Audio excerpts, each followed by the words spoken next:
എല്ലാവർക്കും ദേവികാസ് കിച്ചൺ റെസിപ്പീസിലേക്ക് സ്വാഗതം. ഇന്ന് ഞാൻ നല്ല എളുപ്പത്തിൽ ഉണ്ടാക്കാൻ പറ്റിയ ഒരു മുട്ടയുടെ റെസിപ്പി ആയിട്ടാണ് വന്നിരിക്കുന്നത്.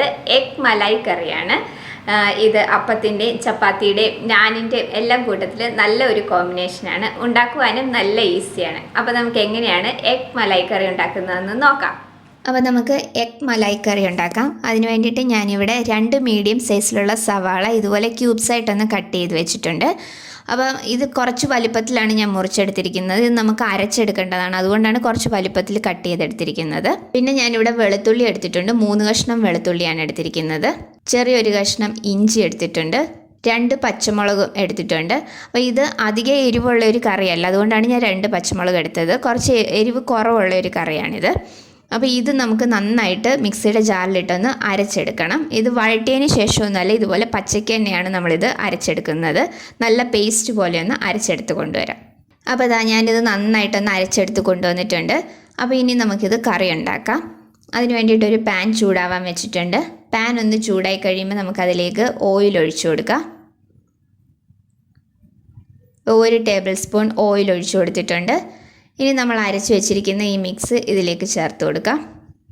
അപ്പോൾ ഇത് നന്നായിട്ട് ഇനി വഴറ്റിയെടുക്കണം. നമ്മളിത് വഴറ്റിയതിന് ശേഷം അല്ല ഇത് അരച്ചെടുത്തിരിക്കുന്നത്, പച്ചയ്ക്ക് തന്നെയാണ്. അതുകൊണ്ട് ഇതിൻ്റെ ആ ഒരു പച്ചമണമൊക്കെ ഒന്ന് മാറി നന്നായിട്ടൊരു ലൈറ്റ് ബ്രൗൺ കളർ ആവുന്നത് വരെ വഴറ്റിയെടുക്കണം.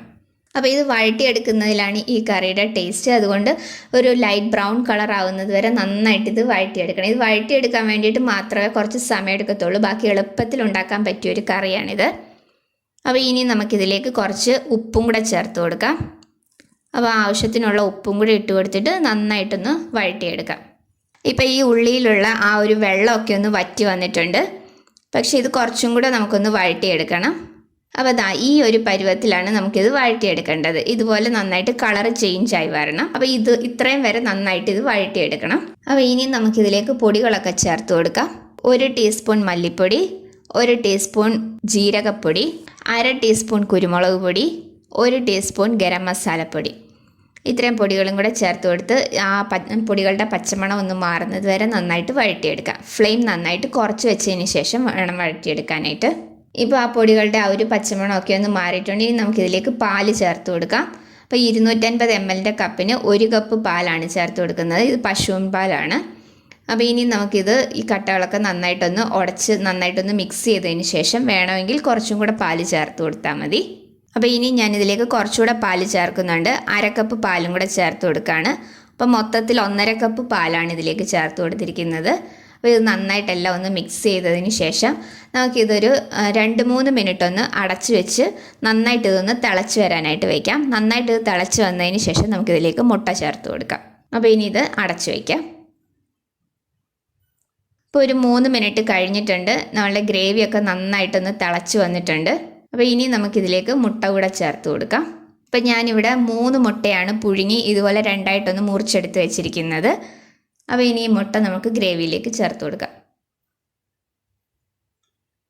അപ്പോൾ മുട്ട ഇതുപോലെ 2ആയിട്ട് മുറിച്ചെടുക്കണം എന്നില്ല, മുഴുവനെ വേണമെങ്കിലും ഇടാം. അപ്പോൾ ചെറുതായിട്ടൊന്ന് വരഞ്ഞതിന് ശേഷം വേണം ഇടാനായിട്ട്.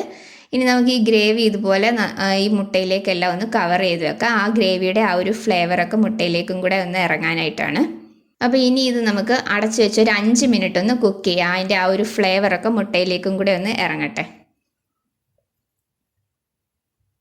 അപ്പോൾ ഇപ്പോൾ ഒരു 5 മിനിറ്റ് കഴിഞ്ഞിട്ടുണ്ട്. നമ്മുടെ ആ ഗ്രേവി ഒക്കെ നന്നായിട്ട് മുട്ടയിലേക്കൊക്കെ പിടിച്ചിട്ടുണ്ട്. അപ്പോൾ ഇനി നമുക്കിതിലേക്ക് കുറച്ച് മല്ലിയിലയും കൂടെ ചേർത്ത് കൊടുക്കാം. അപ്പോൾ അതും കൂടെ ചേർത്ത് എല്ലാം ഒന്ന് മിക്സ് ചെയ്ത് വെക്കാം. അപ്പോൾ വേണമെന്നുണ്ടെങ്കിൽ ഇതിലേക്ക് നമുക്ക് 2-3 ടേബിൾ സ്പൂൺ ഫ്രഷ് ക്രീമും കൂടെ ചേർത്ത് കൊടുക്കാം. പക്ഷേ ഞാനിപ്പോൾ ക്രീമൊന്നും ചേർക്കുന്നില്ല. ക്രീം ചേർക്കാതെ തന്നെ നല്ല ടേസ്റ്റാണ് ഇതിന്. അപ്പോൾ ഞാനിവിടെ ചെറിയൊരു പീസ് ബട്ടറും കൂടി ഇതിലേക്ക് ചേർത്ത് കൊടുക്കുകയാണ്. അത് ഓപ്ഷനിലാണ്, വേണമെങ്കിൽ മാത്രം ചേർത്താൽ മതി. ഞാനിവിടെ ഉണ്ടാക്കുമ്പോൾ സാധാരണ ഇതുപോലെ ഒരു ചെറിയ പീസ് ബട്ടറും കൂടെ ചേർക്കാറുണ്ട്. അപ്പം അത് വേണ്ടവർ മാത്രം ചേർത്താൽ മതി. അത് ചേർക്കണമെന്ന് നിർബന്ധമൊന്നുമില്ല. അപ്പോൾ ഇത്രയേ ഉള്ളൂ നമ്മളുടെ എഗ് മലായ് കറി.